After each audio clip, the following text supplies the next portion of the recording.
This is an RNZ podcast. Are you rock solid on the costings? Absolutely. Yeah, absolutely. That's why we've taken our time to get it right. We've also had external reviews to make sure that we've got all our numbers correct. That's National leader Christopher Luxon starting the day of his party's long-awaited tax policy announcement with an assurance for Newstalk ZB's Mike Hosking. He had some reason to be confident at the time. After several elections batting off accusations of fiscal holes and other budgetary misadventures, National had got its plans checked by the consultancy Castalia Advisors, and it had found them to be, in the words of the party's deputy leader Nicola Willis, cautious and consistent, possible and plausible. Luxon wasn't giving Hosking all the details of his possible and plausible schemes, but he was saying in no uncertain terms who they would benefit, setting a new world record for use of this phrase in a 5-minute time frame. And what we've done, Mike, is we've really targeted the squeeze middle. The vast majority of our tax plan is actually going to benefit what I call the squeeze middle. This whole tax plan and package for the squeeze middle is actually really standalone. We're going to raise revenue to actually help support the squeeze middle as well. All right, appreciate your time, Christopher Luxon. The party's plans to relieve that squeeze were unveiled a few hours later, and that prompted a tide of headlines like this one from the New Zealand Herald. Election 2023. National's tax plan offers average household with kids $250 and Kiwi worker $50 a fortnight. This one from RNZ. National Party tax plan would dish out between $20 to $250 per fortnight. This one from interest.co.nz. National promises $250 more a fortnight for average households. And this one from the press. Families in line for $250 a fortnight under National tax cut. So far, so good for National's PR team. Not only did they get our news organisations to echo the headline figure from their press release, they got them to use their preferred unit of measurement for people, households rather than individuals, and time, fortnightly rather than weekly. As Thomas Coughlan noted in the Herald, that was something of a coup when it came to the party's political sales pitch. All the savings were expressed as fortnightly figures rather than weekly figures, making them look larger. Perhaps that's not the biggest deal. $250 a fortnight, or let me do the maths here, $125 a week would still be a pretty good tension remover for the tightly compressed middle. But as it turns out, National may be unclenching with one hand and squeezing with the other. Its $250 a fortnight saving for an average family with kids includes $150 from its previously announced Family Boost tax credit. But that credit would replace the 20 hours of free childcare for 2-year-olds that Labour offered in its 2023 budget, which could be worth around $133 a week for families or $266 a fortnight. That, according to a robust consultant cross-checked Mediawatch statistical analysis, is more than $150 or even $250, though obviously it comes with less flexibility than a cash handout. Other fishhooks were highlighted as the day wore on. Here's what TVNZ breakfast producer Tom Day noted in a post on the platform formerly known as Twitter, X. Buried on page 18 of the National Tax Policy Plan, they reveal they would scrap Labour's public transport subsidies. This would mean that the roughly additional 774,000 children and young people who were the benefactors of cheaper fares would see them go up. A doubling of public transport charges will probably feel pretty painful to some of those people, particularly given minimum wage workers only get an extra $10 a week under National's plan. But Day and RNZ's Jane Patterson were the only ones to really dig into that trade-off on the day. So this was an element of the plan that was not highlighted either in the presentation or in the document, but basically it would move to scrap all of those public transport subsidies, and that's free for some children up to a certain age and half price for other people on community service cards or the cards for disabled or low-income New Zealanders. National says that the evidence just doesn't stack up in terms of the spending on the money. But if you look at, for example, a family with a few kids travelling to school and back, maybe not getting so much out of the Nationals plan, it could start to dilute the savings. Few of those potential objections made much of a dent in what was a relatively glowing response from sections of our broadcast media. Here's News Hub's political editor Jenna Lynch on Wednesday. This is a masterclass in political marketing. National has taken what is, in reality, a $25 a week tax cut for most middle earners, doubled it into a couple, doubled it into a fortnight, slapped their childcare subsidy in there, and all of a sudden they have a $250 figure to slap all over the billboards. That was echoed by Stuff's senior political correspondent Tova O'Brien, who wrote, Generally speaking, National's tax plan doesn't quite get riotous applause. Instead, a slow clap and a bit of awkward shuffling. Politically, though, a standing ovation for National's finance spokesperson Nicola Willis. Now, to make a short diversion into media theory, horse race journalism is the description given to election coverage that's primarily focused on polling and public perception rather than policy. It's been criticised for being more concerned with the odds, political strategy, voter reaction, who's up and who's down, than the stakes, how policy will actually impact people in real life.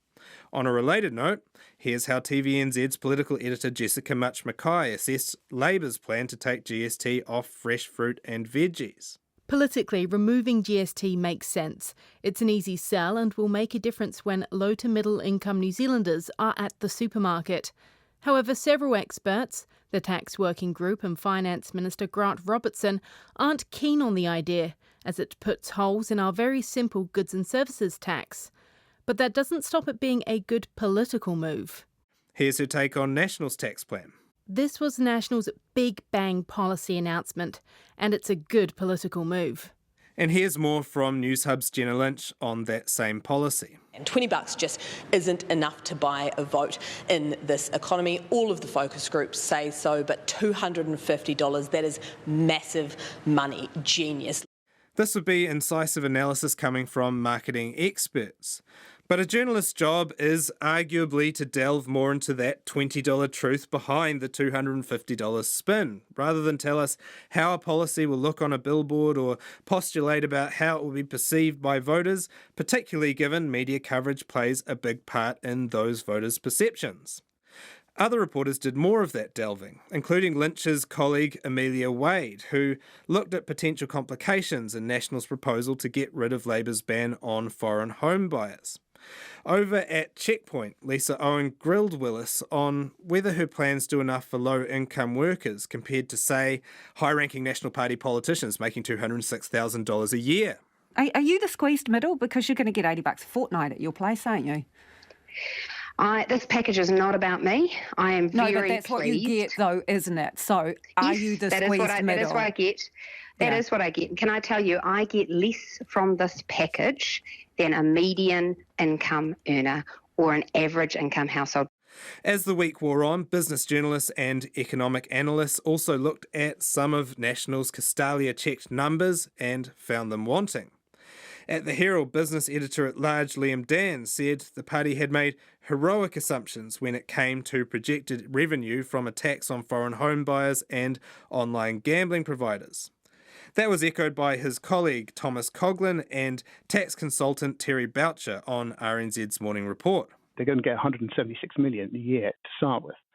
That seems highly optimistic to me because the other day, just wasn't noticed by many, the government proposed the legislation for a digital services tax, which tackles the likes of Facebook and Google. And that's a measure that's only going to raise about $50 to $55 million a year. Now, this online gambling, unless the scale of it is colossal, I can't see how the numbers there will match that number, which even then people think is a little bit optimistic. Over at Newsroom, Mark Dalder talked to economists from left and right who are sceptical about National's so-called climate dividend, which in reality is diverting money gathered under the emissions trading scheme to pay for tax cuts. Despite the efforts of those reporters and others, some of the coverage still took a relatively surface-level view of National's numbers, particularly in the early going, and sometimes parroted talking points put forward by the party. That's not unique to coverage of National. Every party likes to put its own spin on its numbers when announcing a headline policy. and sometimes they manage to sneak dubious forecasts into the media without appropriate scrutiny.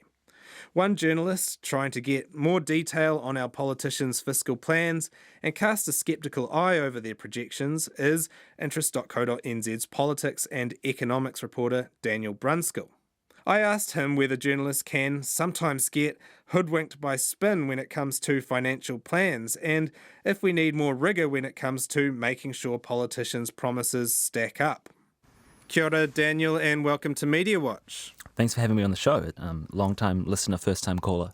A while ago, you did a Twitter or X thread criticising National for staying mum on its fiscal policy, its financial costings, and whether its plans will add up, and they did that for months. Now, have your concerns been allayed a bit this week by the release of its tax policy?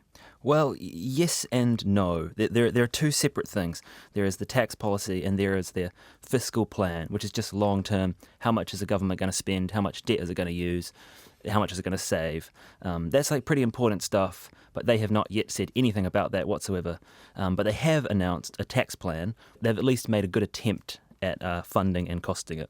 It has come under fire, particularly as the week has worn on, but early on, we really just did, I guess, repeat or recycle the headline figures that they delivered in that tax plan. That's the $250 saving for the average family, as they put it.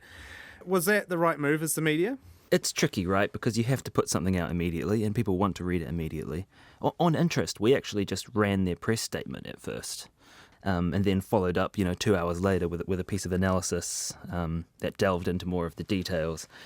I would love everyone to wait 5 hours and have a good think about it and put out something really thoughtful. But it just doesn't seem to be the way that it works. So I'm not sure that I have a problem with announcing the announcement and then scrutinising it later, but I never know how many people read the follow-up stories. Do you think most people did report the $250 figure? I think it was pretty common. Yeah, I think that then is the wrong call because that figure is only for select households and isn't until 2026. The figure is basically, it's about $51 a fortnight for the average earner, or $100 for a household if there are two earners. So that is probably the figure that people should have been using rather than the $250, which is sometime far in the future and only for a select type of family. And that you do tend to, when you're writing your first take, just say what the party said. Here's what the party said. This is a journalist complaining, of course, but the press gallery was given a maybe 10 minutes with the policy document before the press conference. Do you think that was strategic? I never know if it's strategic or if they just haven't finished it yet, but it did feel a little bit strategic because, then we went into a 40-minute press conference. By the time anyone was even starting to write any analysis, the news had been circulating for an hour. Financial analysis is actually quite a complicated subject area, a specialist subject area. Do you think because of that, there's parts of the media that can be hoodwinked by how parties choose to present their numbers in plans like this? Definitely. Accounting, economics, finance, really technical specialist skills. People who become journalists do so because they failed high school math. There are a few exceptions, and some people do really great work, so I don't want to pretend that everyone's bad at it, but I'm definitely not good at math. So it is difficult, and we really rely on experts being willing to help us. All that takes a bunch of time and is often a slightly less compelling read than the first take. So I do worry that political parties in particular, they kind of often get a bit of a free pass with anything too technical and often don't get challenged on it. And I could give examples from all the political parties. They all have things they say that should be challenged, but just sort of on a regular basis are not. But do you think that National wasn't challenged enough on some of the figures that it provided? For instance, that $250 figure, was that stuff brought up enough, especially early on by our media this week? I feel like the media's done a relatively good job on the tax plan. I feel like they've gone quite hard and scrutinised it quite well. Particularly the revenue from the foreign buyers has been questioned pretty rigorously. In the first take, perhaps not. I don't know. Well, that's it, right? So there's almost two different medias this week. There's like the really good analysis that's happened on Thursday and Friday, and the pretty surface level, sometimes parroting the talking points from national analysis that happened on the day of the release on Wednesday. So I guess the question is, when is the public paying more attention? Yeah, I think that's really hard to know. I'm sure they're paying more attention to the first round of stories. And even beyond that, Hayden, they're probably not reading the stories. National will put up billboards saying $250 tax cut, and people are probably not going to go read the analysis piece explaining where that will come from and how that will work. I think what bothers me probably more than the level of scrutiny a tax plan gets would be some of the assumptions that people just bake into their reporting. Like, people just assume National will spend less. When I hear that, I hear them saying they will balance the budget. I hear them saying they will pay down debt. And I wonder if that's what the public hears. But if you actually go and ask the party, is that what you intend to do? They at this stage will not answer your question. The media does quite well. I think where the media doesn't do so well is in areas where the politicians don't want to answer a question or say what it is they're going to do, and they want to rely on the assumptions or the narrative or sort of the mythos that the party has built up to sort of skate through. And that's what I was really getting frustrated by in that Twitter thread. They would come out and say, we'll get the economy back on track, we'll fix the government books. But when you ask how, that they had no answer to that question. Do you think that we are, in general, too focused on commenting on whether parties are doing good political marketing and how they are presenting their plans, rather than just pushing past that and digging into the truth under the numbers, whether it's Labour or National or the Greens or Te Pāti Māori? Yeah, definitely think so. But I don't want to be sort of a holier than thou. If readers find it really useful to have a piece of analysis that says National are doing this for political advantage or Labour are doing this for political advantage, that's fine. I think newsrooms just have to be a bit disciplined about not only covering, it's okay to report on the optics of politics, but it shouldn't come at the expense of reporting on substance. And newsrooms need to make sure they're getting the balance right.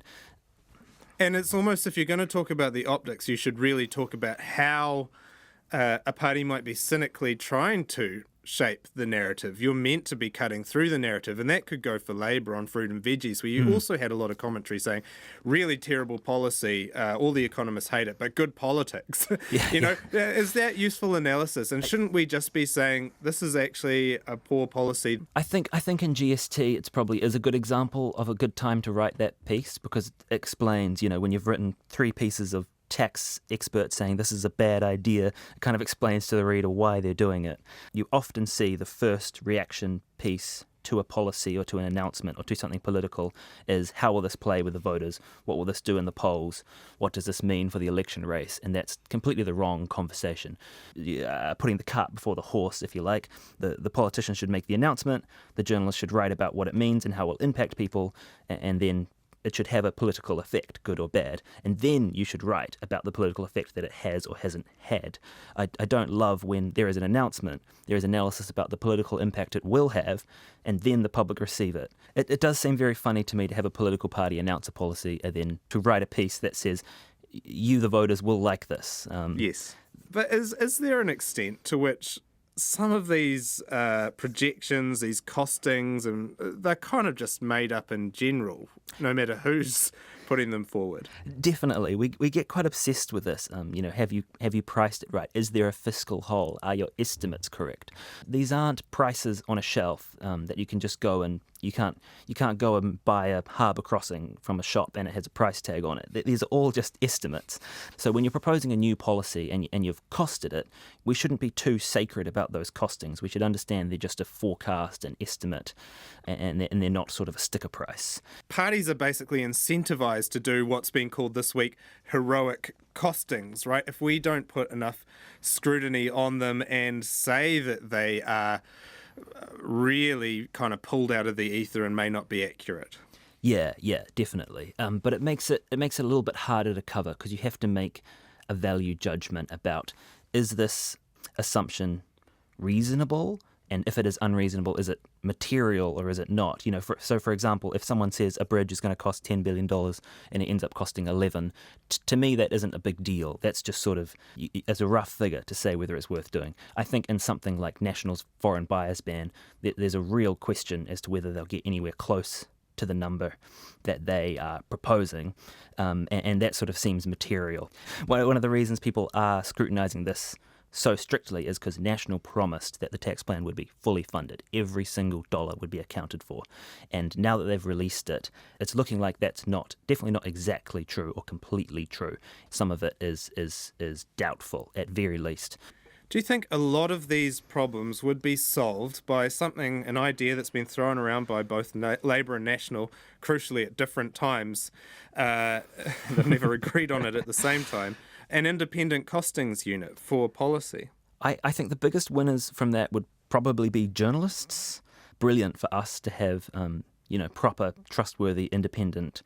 It won't necessarily solve all the world's problems, because you might find that the costing unit comes back with a range. They might say the foreign buyers ban will range somewhere between $60 million a year to $700 million a year. And then the political party can say, like we said, $700 million, and the opposition can say, $60 million. But I think it would help, and it would force parties to think very seriously about their policies and perhaps not announce things that aren't going to work. And it might help with that early stage where often you do get just the parroting of the PR lines. You would at least have some confidence that if you're parroting a line, then there's something underneath it.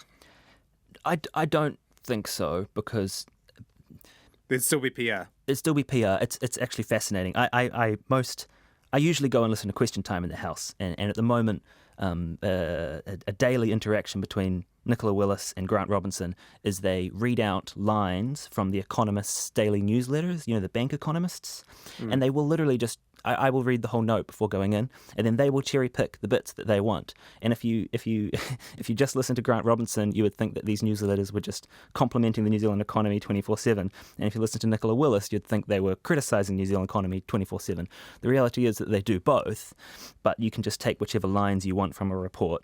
I still think that in the first instance, the report would be the party policy, and here's the party spin, and then come back in an hour or tomorrow morning and we'll have the analysis for you, drawing from the technical independent policy costing report that will take us 3-4 hours to process. Sadly, Daniel, it sounds like politicians are always going to spin and maybe even lie a little bit. I have a solution if you want one. Oh. Yeah. We should pass a law that nobody can file a news story until 24 hours after an event. I actually agree with that. Thank you very much. Thank you very much for your time. I think you've solved journalism on your way out the door. You're welcome.